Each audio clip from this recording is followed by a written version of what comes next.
Hello, and welcome to Sobercast, where we provide AA speaker meetings and workshops in podcast format. We're an ad-free podcast, and if you enjoy listening, please help us be self-supporting by visiting Sobercast.com, look for the donate link, and drop $1 or $2 into our virtual basket. We hope you enjoy the podcast. Have a great day. Thought she was introducing the wrong person.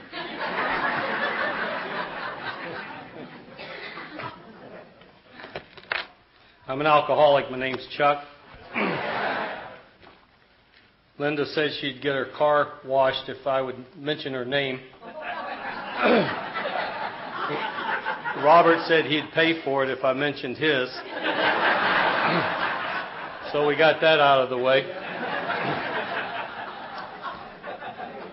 I was thrilled when I walked in the dining room and saw my dear friends Sue and Earl from Coeur d'Alene, Idaho. They belong to my Wednesday night home group in Laguna Beach, and Earl had grown a beard, and I almost didn't recognize him. I recognized Sue, but I didn't recognize him. I thought she was playing around on him or something. Before I forget, your leader had an announcement to make, and she asked me to make it. She forgot. In case of a fire or a earthquake or any other emergency, would the Al-Anons stay seated until the alcoholics are safely out of the building?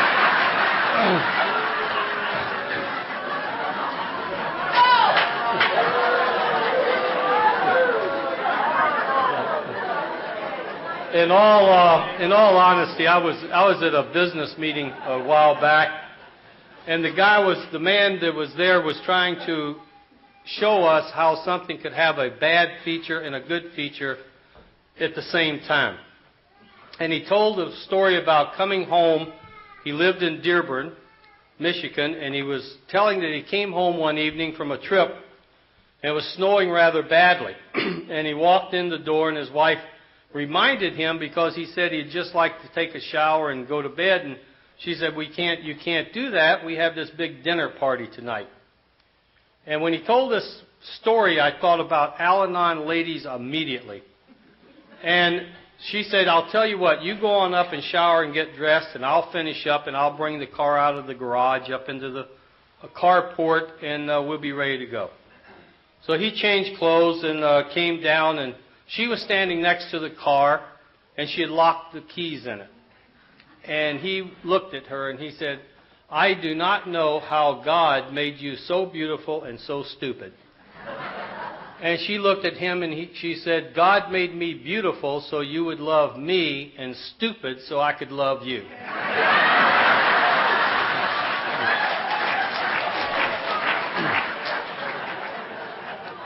I bring you greetings from the People's Republic of Orange County. And speaking of Orange County, I wanted to share something we just did. We started a hotline in Orange County a few months ago, and it's called the Psychiatric Hotline. And we have a recording, and it says, hello, welcome to the Psychiatric Hotline. If you are obsessive compulsive, please press 1 repeatedly.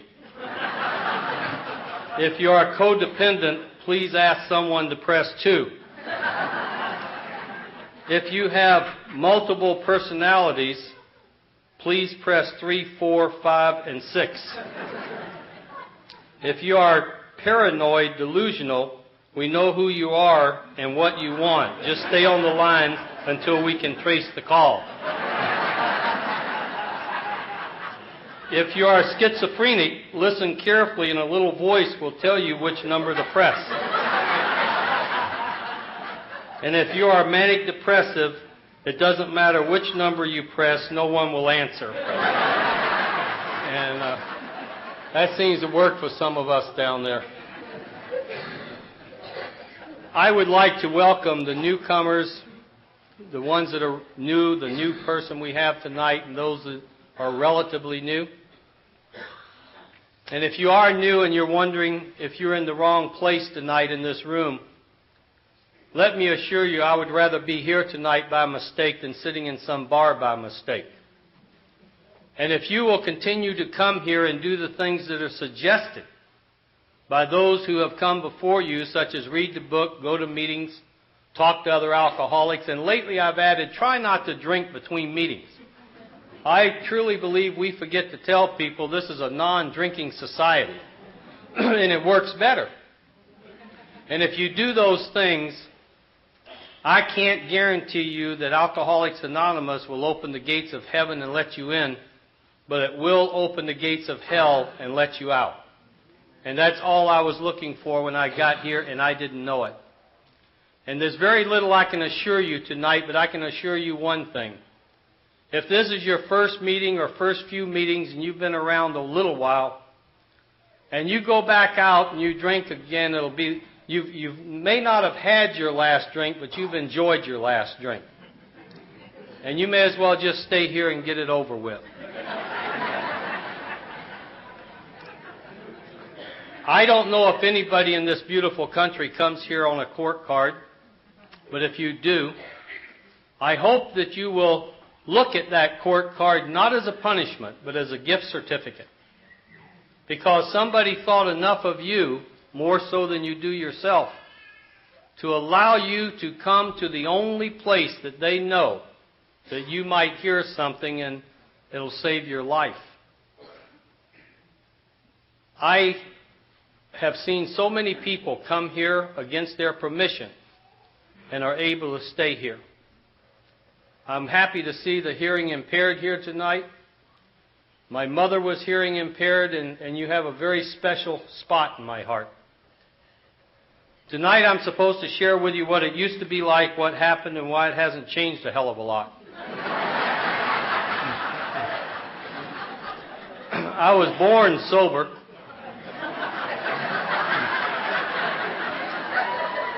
Into a Southern Baptist family. My grandmother passed away when I was about 12. And when she passed away, I was taken in by a Jewish Orthodox family. And they sent me to a Catholic military school. Now, until I got here, I had prayed to whom it may concern all my life. But that's not the reason I became an alcoholic. I became an alcoholic because I drank too much, too often, too long.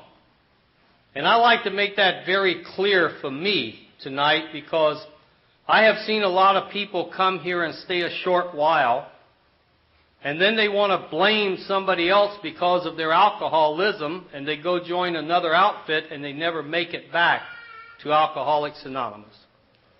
And I never want to forget the very first drink that I ever took. I had already finished school, and I was home on leave from the Air Force, and I'd gone to a theater, and it was late. But on my way home that night, I stopped at a private club my family belonged to, and I went in, and I sat down, and I ordered a bottle of beer. Now, the bartender that was on duty that particular night had known me all my life.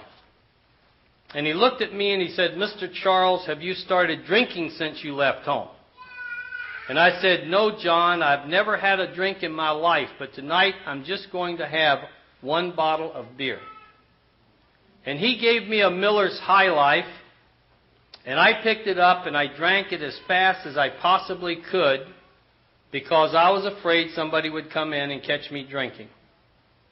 Now, the reason I need to remember that drink that night so vividly tonight, sitting at that bar, I had no marital problems. I wasn't even married. I had no job problems because I was doing exactly what I had wanted to do ever since I was a teenager, and I'd gone to one of the best military schools in the world to get ready for it. And I had no financial problems, and for no reason whatsoever, I sat there that night and I blew almost 22 years of total sobriety. And I know standing here tonight, I could do that same thing all over again. Because it's not when everything is coming down on me that I have the fear of drinking again. It's when everything seems to be going okay. It's when she's okay and the kids are okay and the job and work is okay. And I get that stinking thinking that just maybe that last drunk wasn't quite that bad. Alcoholics can handle impending doom. We just can't handle impending good. So I have to go to a meeting of Alcoholics Anonymous almost on a daily basis.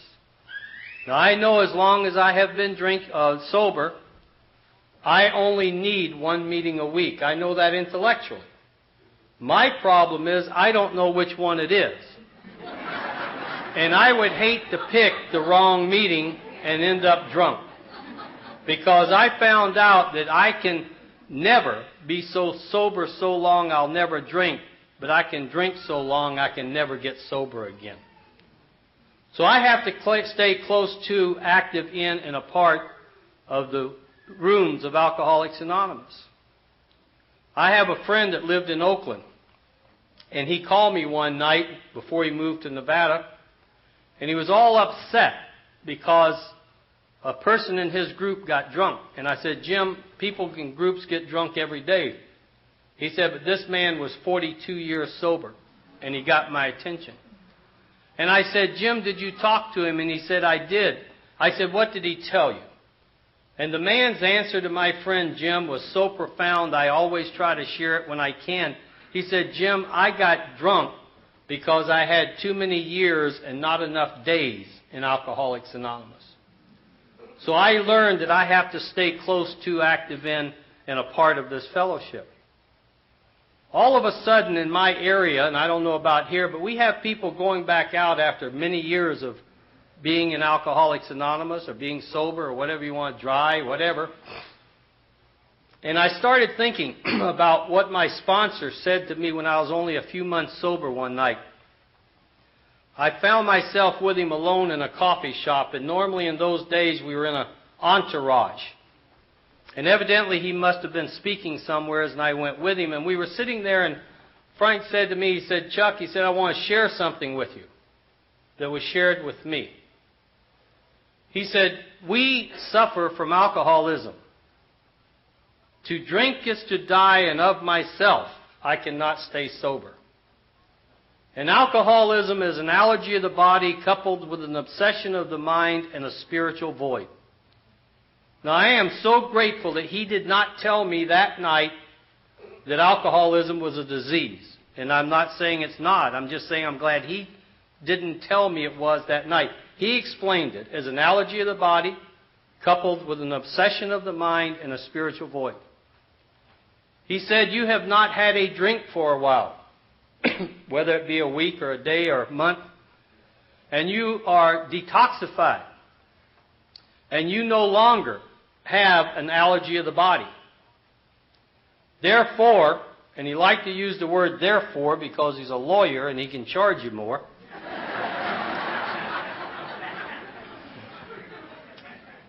Therefore, the next drink that you will ever take after tonight will be right here. You will think your next drink. And if you're not close to, active in, and a part of this fellowship, it may take a week or a month or 6 months, but you will eventually take that second drink, and that's the one that will be poured, and you'll put it up to your mouth, and you'll swallow it. And that will set off the allergy of the body all over again.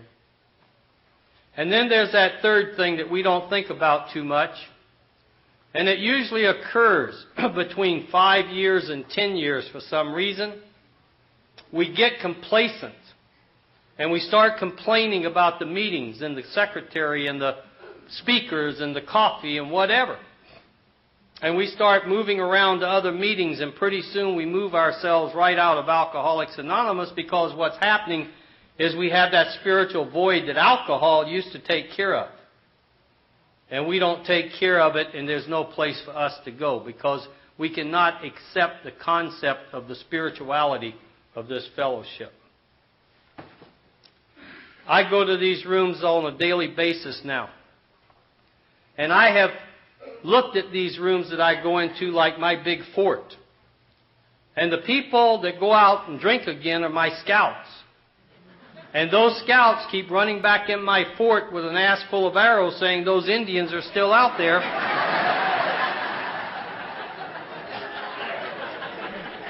And for those reasons, I have to stay close to active in and a part of this fellowship too. With all of these people going back out, it concerned me because some of them were near and dear to me. And I come to find out that a lot of people that come to Alcoholics Anonymous, they learn the program very well. They learn the steps, they learn the traditions, they learn the principles, but what they quit doing is practicing those things. And for us to practice like a doctor and a lawyer and anybody else that's professional is to practice to try to become a master at what we do, and the only mastering we can do is to be sober today. And we have 12 steps, and I truly believe that the only way that I could come here and become sober and happy, and I emphasize the happy part of being sober because there's a lot of people out there tonight that are 20, 30, 40 years sober that I don't want anything they've got because they're stark raving sober. And in order for me to be sober and happy, I have got to take all of the 12 steps. And in order to stay sober and happy, I have to practice that 12th step on a daily basis. And the only place I know how to practice the 12th step on a daily basis is to try to get into a meeting of the Fellowship of Alcoholics Anonymous. I don't know when I took the next drink. It wasn't that night for sure, but I'm sure it was the next day or two. And when I took that second drink, it was like letting old Midnight out of chute number 9 at a rodeo. And I drank myself to the better part of 15 years of my life. And I drank myself right up to what I call for me, my death march into Alcoholics Anonymous. This time of the year has a very tender significance in my life because I'm right at what is almost the anniversary of the end of my last drunk, I hope. I locked my office door on December the 22nd to go home for Christmas and New Year's. And the next conscious thing I can remember, I was driving to my office and it was January the 5th. And I came out of that blackout and there was a red light ahead of me and I did everything I could do to stop that car, and I finally did. And I turned around and I went back to my house and I went in and I took down a bottle of vodka out of the cabinet and I set it on the counter, and there was a small bottle next to it filled with Valium because I had a doctor at that time that thought alcoholism was caused by Valium deficiency.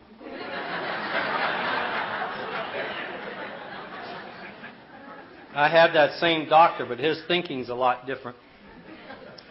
And I didn't want to get hooked on those funny little pills, so I took the drink. And thank God that first drink stayed down that morning because there had been a lot of Saturday and Sundays and holidays that first drink early in the morning didn't stay down. And my leg quit shaking, my stomach felt better, my head cleared up, and I got in my car, drove to my office, went upstairs and told my staff what a fantastic holiday I had. And I hoped that they had had one just as good. And I could not remember 15 minutes from the time I locked that office door till that day. I went to lunch that day and I had my normal lunch. I had a couple of drinks. I ate my lunch and I went back to the office. But a few days later, still going back to that house to drink, I found myself going to lunch just a little bit earlier and having a few more drinks. And pretty soon I would say the hell with lunch and I'd go back to work. And then a few days after that, I found myself going to lunch a lot earlier, having a lot of drinks, and then I would say the hell with lunch and the hell with going back to work. And it hit me just that fast. And I did that kind of drinking all the way through the month of January, and on February the 1st, I walked into my office and the phone was already ringing and I was the only one there. And I picked it up and it was my boss calling from Dearborn. And he proceeded to tell me that I had a drinking problem. And I had 30 days to do something about it or it could be grounds for termination.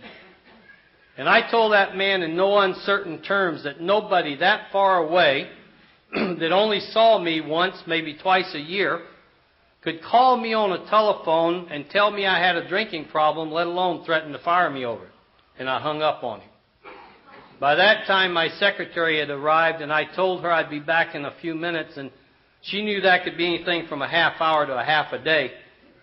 And as I went and got in my car in the parking lot, it was ironic, but an acquaintance of mine at the Santa Ana Elks Lodge had saw fit a few weeks before to let me know that he had taken over a cocktail lounge not far from my office that normally opened at 10 in the morning, but he was going to start opening about 6 or 6:30 should I ever have a need to come by. And that's exactly where I was headed, down to see Harry. And as I was driving down to Harry's place, it suddenly occurred to me that my very best friend, alcohol, had just turned on me. The very thing that had helped me put up with that woman, raise those kids, work in that corporate structure and put up with them. And if you don't know who them are, you may not be alcoholic, because we drank at them for a long time. The very thing that had helped me do all of that had just turned on me, and I couldn't handle it. When I got down to Harry's, I went in and sat down, and Harry gave me a drink, and I proceeded to tell Harry what my boss had called and said to me. Now, Harry's version of my pressures and my responsibilities and my accomplishments was so much better than my boss's version, I just sat and listened to Harry all day. I didn't have to go back to that office and put up with that crap. But I had to go back the next morning. And I knew the heat was on. And I knew that they'd be calling and checking on me, so I had to alter my daily routine. And the first thing I had to do was the very hardest. I had to cut my lunch hours from 4 hours down to 2. But we do what we have to when that heat's on. And I did that kind of controlled drinking all the way through the month of February. March came, nothing happened. I didn't get fired. I didn't even get any threatening phone calls. And in my sick mind, I got the idea that if you worked for a company as big as I did, if you held a position such as I, they wouldn't dare fire you over alcohol unless you admitted to somebody you had a drinking problem. So all I had to do was just make sure I never told anybody that drinking was a problem in my life. And I loosened up. And about midway into March, I came back from lunch one day, and my private line rang, and it was a dear friend of mine whose office was down the hall. And he asked me if I'd step down there and chat with him a minute, because he ran a different division than I did, but we always talked together. And I walked down to Ray's office, and as I walked in, he stood up and he looked at me and he said, "Chuck, I just came back from Dearborn, and they're talking about you. And if you don't do something about your drinking and do it fast, they're going to fire you. They don't care how fast you've progressed. They don't care how much you've done for the company. They don't even care how much potential you may have left. They can't afford to have you around anymore." And I looked at my friend and I told him in no uncertain terms to mind his own damn business. And if he was concerned about people with drinking problems, he had enough of them in his own division, and he wouldn't have to leave his office to find one. And I walked out and I slammed the door. When I got home that night, something very strange happened, because I told my then wife what Ray had said to me that day. But I didn't see fit to tell her that my own boss had called me 6 weeks prior and had given me a 30-day ultimatum. And she looked up at me that night with the saddest eyes I had ever seen on her face. And she said, "But you don't drink that much." Now, standing there, she may not have known that I came back to that house every morning and would drink before I'd go into the office. And she might not have known that I took anywhere from 2 to 4 hours to sit at the club every day to drink lunch. And she might not have had any idea that I didn't work until 7 o'clock every night, but I would leave my office about 4, and I would go to one of my favorite 2 watering holes, and I would sit there and drink until 7, and when I got home and passed out in my chair, it wasn't from a bad day at the office. But standing there that night, she knew she was going through my second 502 with me, or drunk driving, as you call it. And I'd gotten the last one about 10 months prior. And I had been on my way to Santa Ana High School to see my son run in a CIF track meet. And I totally blacked out and ran a main boulevard stop in downtown Santa Ana. And when the police came, they handcuffed me and they hauled me into jail. And they found that 1 o'clock in the afternoon I had a .36 blood alcohol content. And she knew that.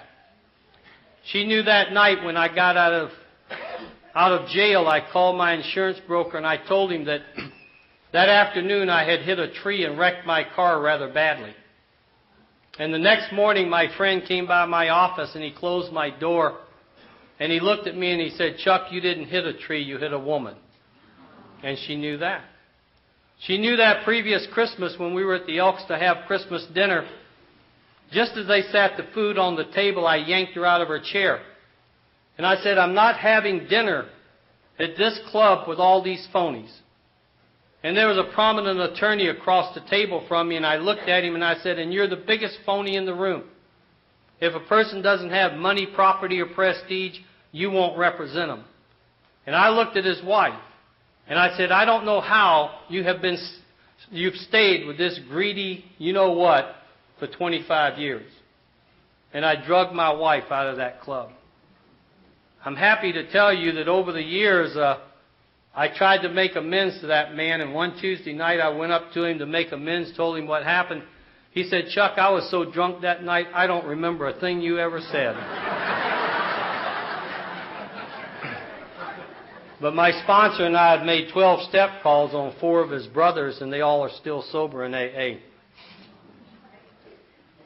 She also knew standing there that night that the nights that she shared with me later, the nights in my house that had just become too quiet, and she and the kids would come looking for me, and they'd inevitably find me in my study with a shotgun to my stomach or a pistol in my mouth, fully loaded with the hammer pulled back, and my finger on the trigger mumbling some kind of a prayer that I might be able to fire that gun, so I wouldn't have to go back out there and face life on life's terms one more day. She asked me after I'd been sober a while what I thought an alcoholic was. I said, "There's a lot of definitions out there, and I just heard one the other day that said alcoholics are people who burn bridges in front of them." And I've certainly seen that happen. I told her I had made up my own definition for an alcoholic of my type. An alcoholic of my type is a person that drinks to solve problems that are caused by drinking. She said, "If that's the case, you've been an alcoholic for over 4 years, because for over 4 years I was sitting in bars drinking, trying to solve problems that were caused because I was sitting in bars drinking." But that night, she said, the only thing she could possibly say to me, because if she had have admitted that she knew I drank that much, she would have also been admitting that she was as sick, if not sicker than I was, for staying there all those years watching me kill myself one day at a time.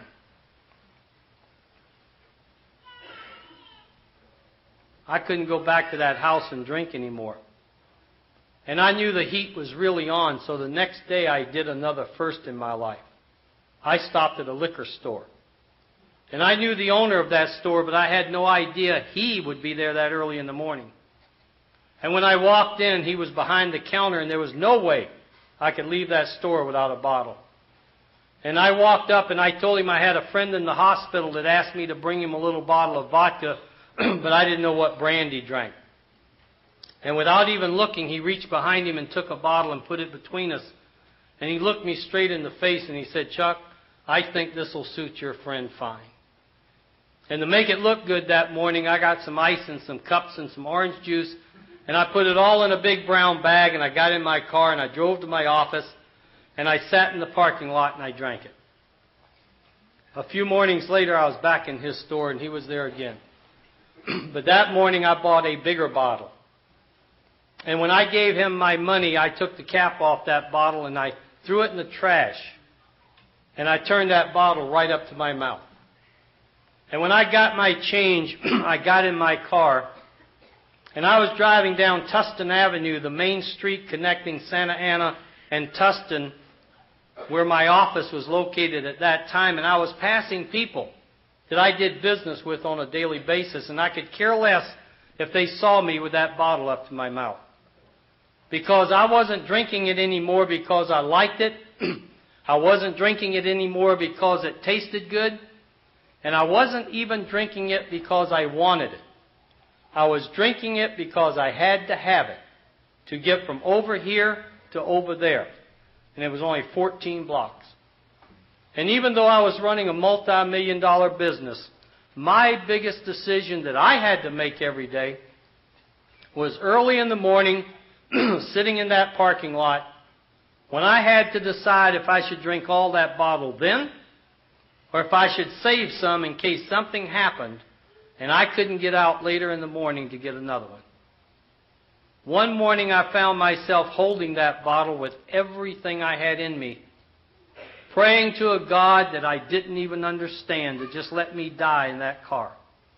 To just let somebody that worked for me come to work and find me dead so I wouldn't have to go back up those stairs one more day and face life on life's terms. Sitting in that car that morning holding that bottle, I had lost everything that was near and dear to me. I hadn't lost any money. I hadn't lost cars. I hadn't lost homes or a job yet. But the things I had lost had nothing to do with money.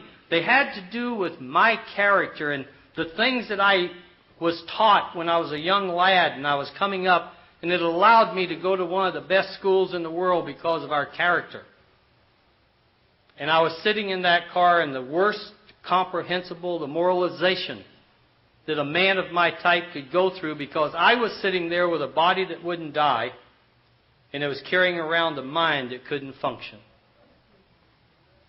God didn't see fit for me to die in the car. He saw fit that I should go on up those stairs just a few more days. And I came back from lunch one day, and a few moments later my boss appeared in my office, and he was there uninvited, unwanted. And I knew he wasn't there to promote me. And I had no place to go.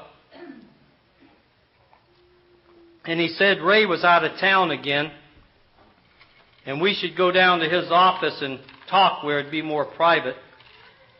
And we walked down to Ray's office, and as we walked into the office, I sat down at the desk, and as he was closing the door, he said, "Chuck, why didn't you do something about your problem?"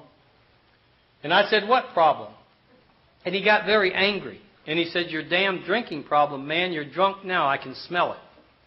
And I knew that man had flown all the way out to try to bluff me one more time.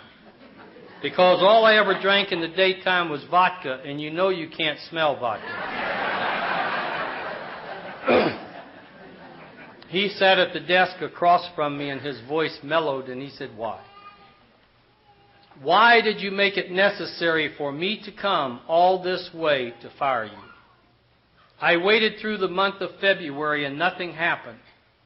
And I saw Ray in the home office, and I asked him if he would talk to you when he got back to California, because I knew how much you admired and respected him, and he did.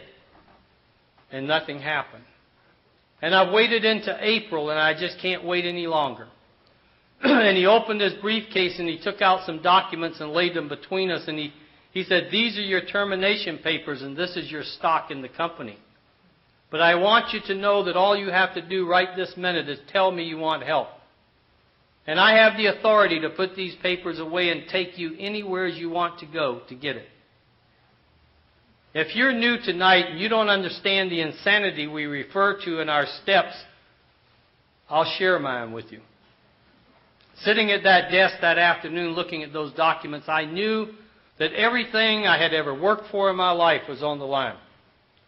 I knew it would only be a matter of weeks that my family would leave me.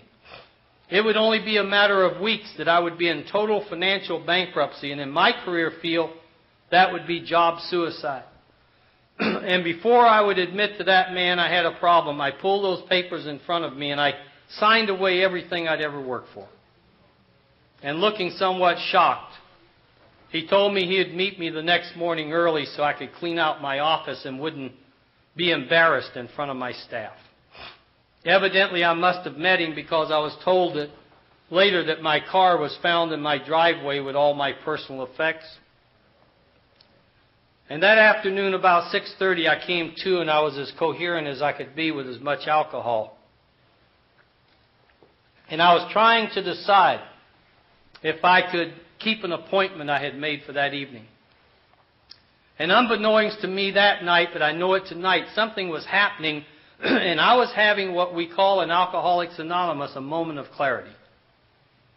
And what I call that moment of clarity is every alcoholic like me and you, there's a time in our life, be it ever so brief, that we have to decide if we're going to live or die. The God I understand today, there's 7.4 billion people on this ball of dirt called Earth, and He's busy. And no matter what religions we discuss, if you wanted to, the one thing they have in common is God will not mess with our will. We have a free will.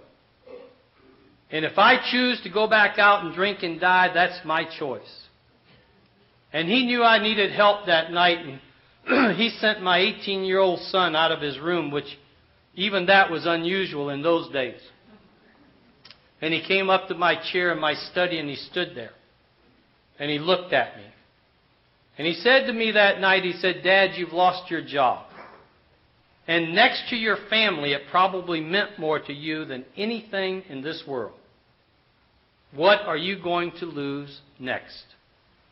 And he just turned around and went back in his room. All of a sudden, I realized that I was nobody going nowhere. I don't know if I hit my bottom that night in that home with that family. And up until 24 hours before, I had a job that was the envy of a lot of people. But I saw my bottom, and that was good enough for me. I called my then wife into the room, and I asked her if there was anything left to drink in the house, and she said, "Why?" I said, "There's a guy at the Elks named Jim. And Jim's in his 60s, and he had been drinking ever since he was a small boy, and he went to a hospital over in Orange called Beverly Manor. And he hasn't had a drink for 6 months, and they must have a miracle there. And I need help, but I also need a miracle, and I want to go there." And she said, "Thank God," and she left the room, and she brought me a drink. I am so grateful for that drink. If I'd known it was going to be my last drink, I'd have had 2.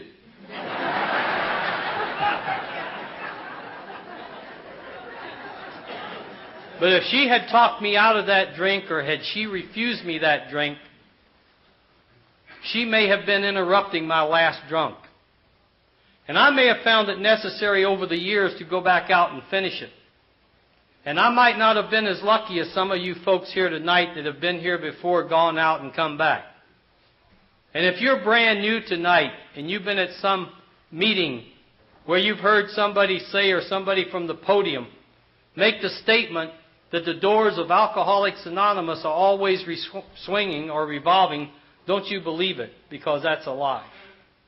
I have several friends and acquaintances out there tonight that have been here before, and they'd give anything they have left or anything they may ever get in life to be able to come back through these doors, and their ego and pride just won't make it.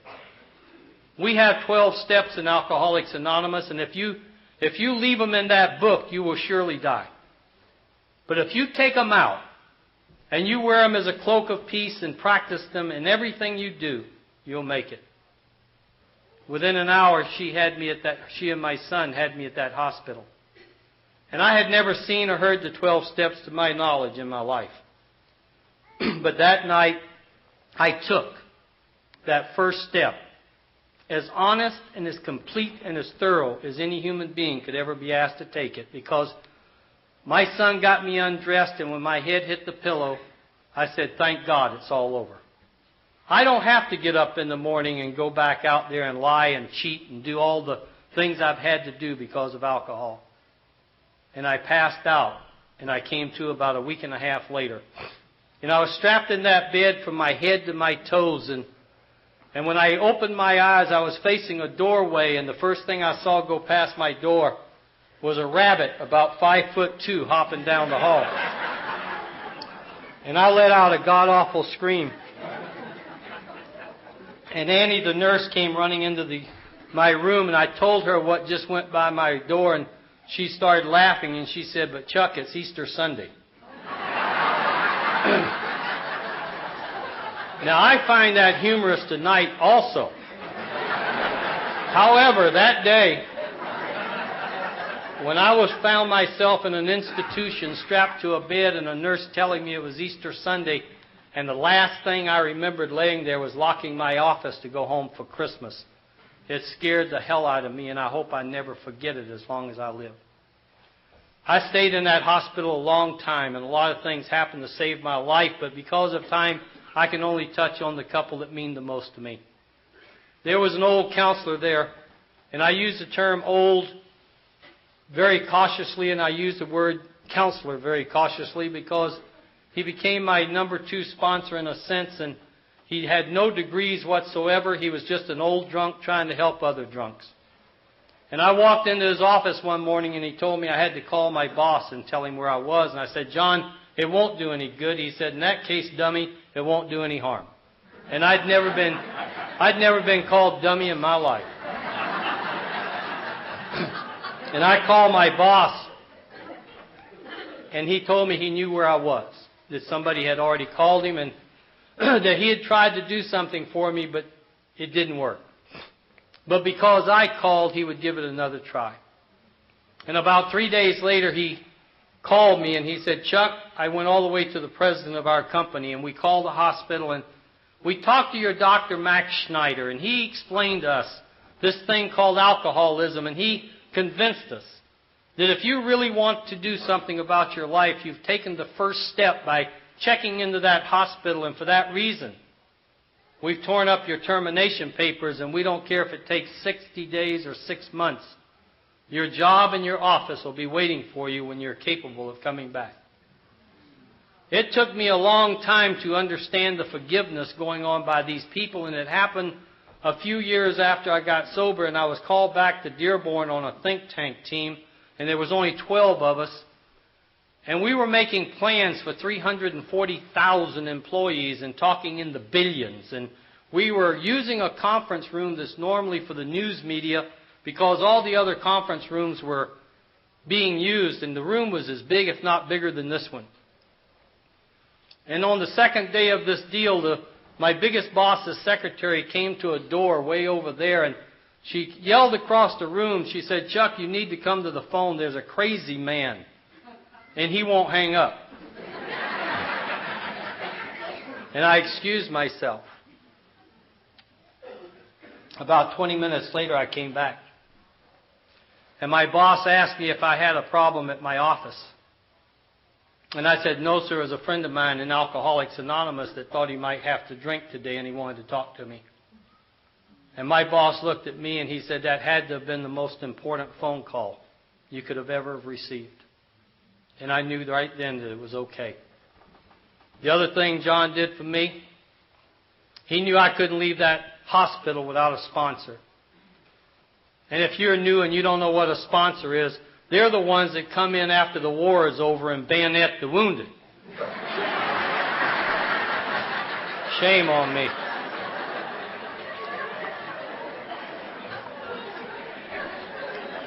John could have asked 100 men to come take me to my first meeting, but he only asked one man.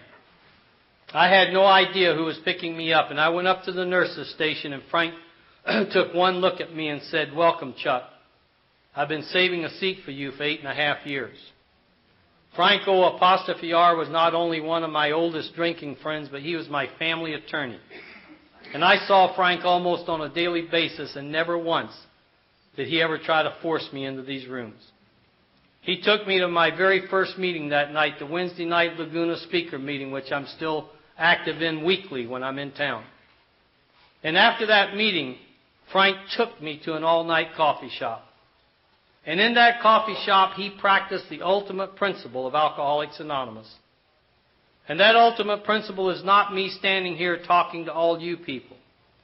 And it's not me or somebody like me standing at some bigger place talking to all those people. The ultimate principle of Alcoholics Anonymous is one drunk talking to another drunk. That's the way this thing got started, and that's the way it is, and that's the way it will always be. One of my favorite stories in our reading is when Bob and Bill called on the third member, Bill. Bob and Bill walking down the hall, and he raised his arm shakingly. And he pointed to him and said to his wife, "Those are the men who understand me." That night in that coffee shop, Frank told me his whole story. That night, he convinced me that this program would work for me too, one day at a time, if I wanted it. Because it wasn't for the people that needed it, it was for the people that wanted it. And if I decided I wanted this thing, I had to get in the program and not on the program as soon as I got out of that hospital. And if you don't know the difference of being in something or on something, you just visualize yourself on a submarine when that sucker goes under.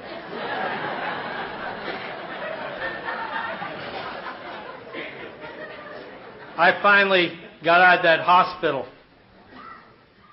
And about 6 months later, in October, I pulled up in the parking lot of the Elks. And I had lunch with my sponsor and grand sponsor and others every day. And something strange happened because when I pulled into that parking lot, all of a sudden I took my coat and tie off, and I never did that on a work day. And when I got out of that car, I felt like I was that far off the ground. And I walked up to that lodge or that club, and it wasn't any further than that door, and it seemed like it took me 15, 20 minutes to make it. And I went in that day, and I sat, and there was Bob and Bill and Frank and John, and I have no idea what was said at that lunch, and I don't even know if I ate or not. And I went back to my office, and my secretary shared with me months later that I walked into my office, and my phone had 5 lines on it, and the normal practice is those lines are full all day with calls going out all over the country or calls coming in.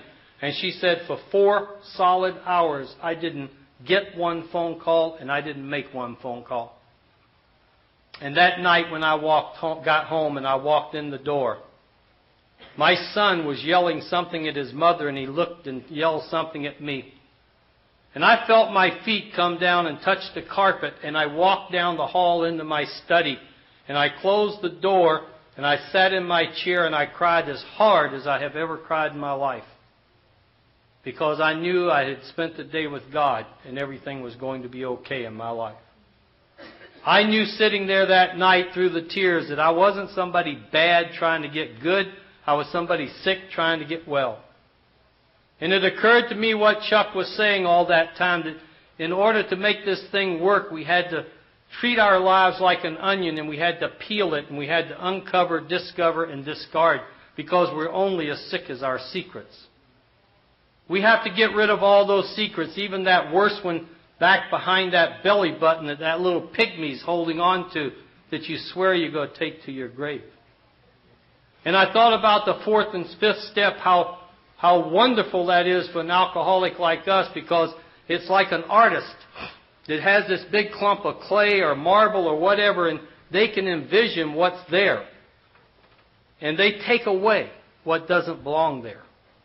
And that's what that 4th and 5th step does to our lives. It removes that garbage that doesn't belong there, and the real us is there. And I also realized that night that going to a lot of meetings was no excuse for not working the program. And I realized that night that this thing is a daily surrender. Yesterday's surrender won't work today, and today's surrender won't work tomorrow. And I'd like to tell you that from that night on, my life was just absolutely perfect, but that wouldn't be true. I ended up with more problems than I ever had drunk, but they were a better class of problems.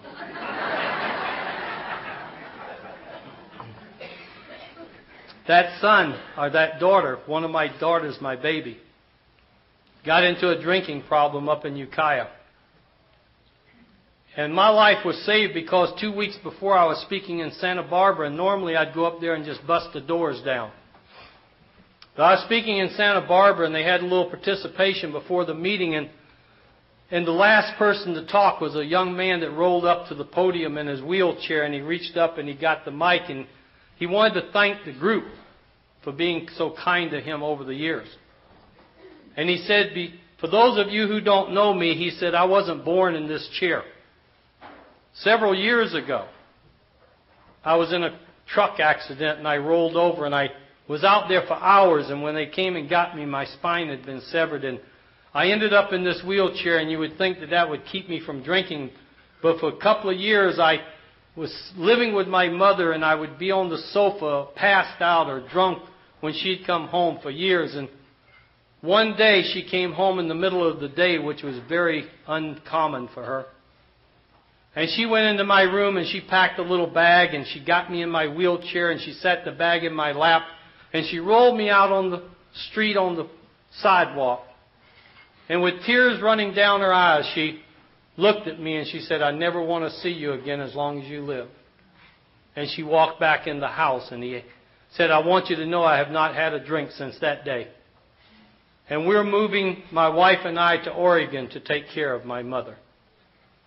And I understood that, and I understood that there was nothing I could do for my daughter. And I called a school teacher friend of mine in the program, and she went to the jail and talked to my daughter, and she hasn't had a drink for over 20-some-odd years. That son, who was 18 at the time, became 22. And I was speaking at a meeting, and it was a hospital, and the phone rang right in the middle of my talk, and they interrupted me, and they said it was urgent. And I went to the phone, and it was a deputy sheriff friend of mine who told me that my son had been arrested on several felonies, but if I would come down to the jail right away before he got off duty, he would let me bring him home. And I got down to that jail, and I was as scared as I'd ever been in my life. And I got my son, and I took him home, and I didn't leave for 3 days. And Wednesday came, and I told his mother I had to get to my Wednesday night meeting, and he heard me, and he came out, and he said, Dad, can I go along just for the ride? And his mother, in her wisdom that night, said, why don't you two go ahead, and I'll just stay home tonight. And all these years I'd been going to meetings, and my family would say, why do you have to go to so many meetings? Why do we have to become alcoholic to get your attention? And I sometimes felt a little guilty about it. But that night, driving to Laguna, going down the canyon, I shared things with that young man I'd never shared with anybody in my life. And I told him I was sorry about all the track meets I missed and all the ball games I never got to. But I thought because I took care of him and his sister so well in life, one day he would become 21 and we could sit and drink and become buddies and pals. But because of Alcoholics Anonymous, I didn't think and hope that that would never happen. And we got down to Laguna, and they had their normal 200-plus people. And when they asked for newcomers, my son stood up and said, my name's Chuck, and I'm an alcoholic and a full-blown drug addict. And when he sat down, he put his arms around my neck, and he said, Dad, I want what you've got. Now, he didn't work the program as well as I thought he did, so I ran to Al-Anon, and they saved me.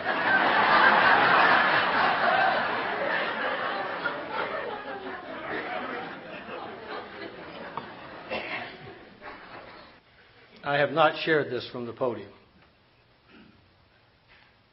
I reached a turning point in my life. I had been estranged from their mother for 14 years.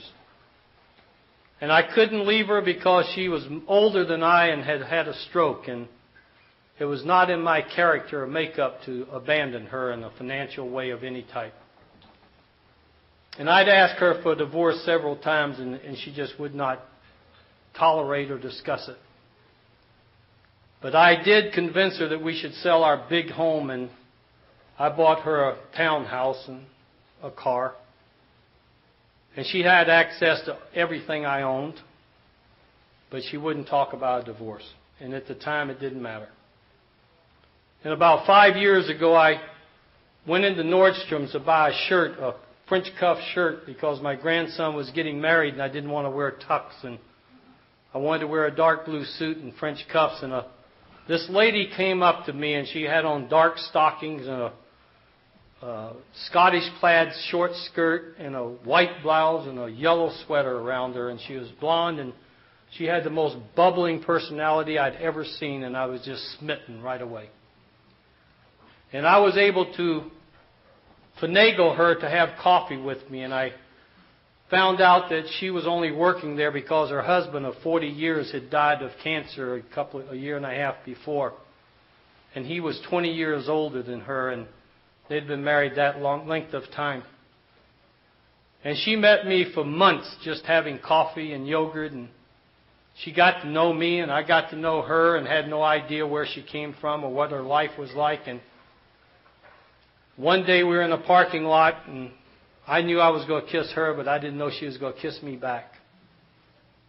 And there was no turning around from then on, because we had become best of friends, and we became lovers. And that wasn't enough because of her upbringing and her Irish Catholic standards. I wanted to fulfill a dream of mine, and that was to be with somebody I could love unconditionally. And I had the turning point of my life where I had to make a decision.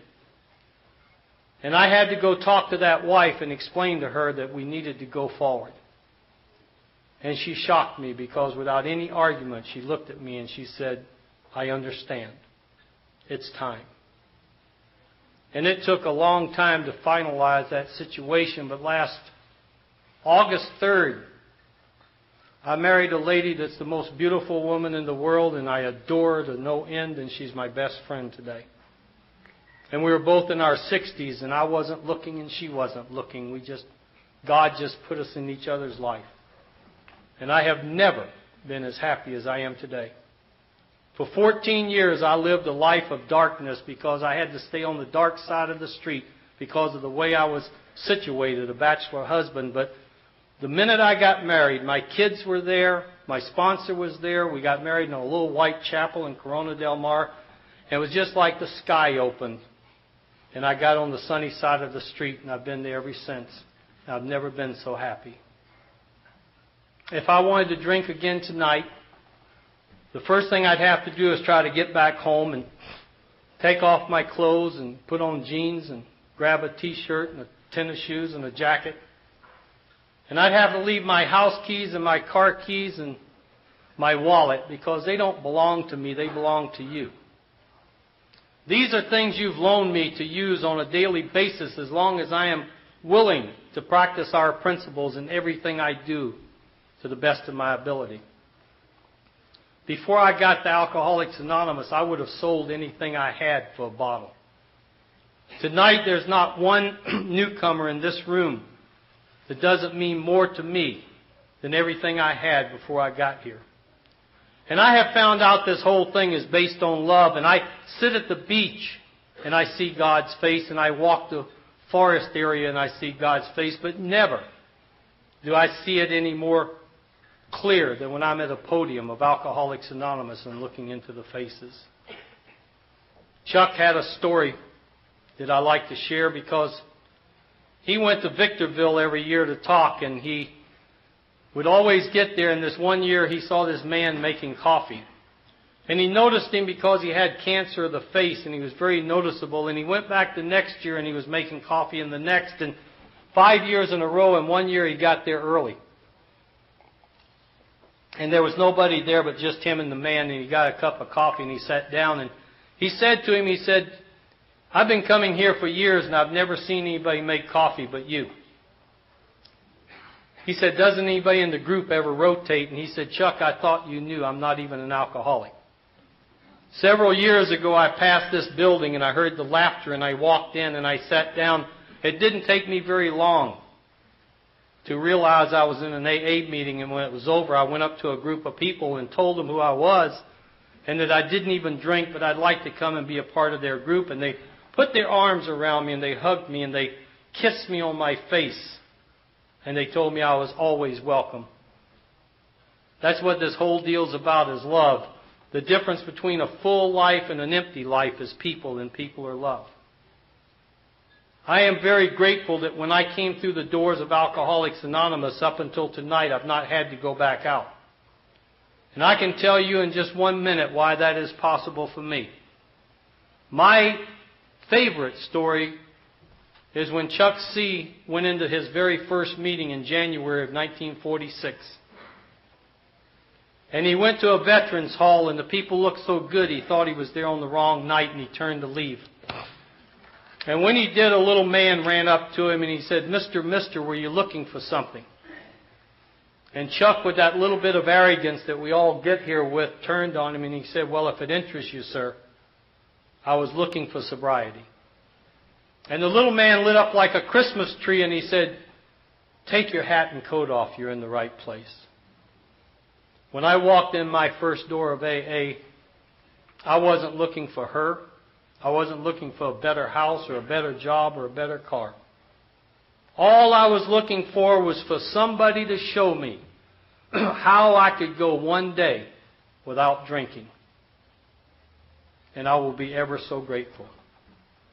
The only reason I'm standing here alive tonight is because a drunk took the time to come and take me to my first meeting. The only reason I'm standing here alive tonight is because a drunk took the time to sit in an all-night coffee shop and tell me his whole story. But the real reason I'm standing here alive tonight is because that old drunk took the time one night to rock me to sleep when I wanted a drink worse than anything in the world. And I'm sure as long as I keep taking the time to come back and try to give to you just a little bit of what you have so abundantly given to me, my life will always be heaped up, pressed down, and running over. I love you all very much. God bless you, and thank you.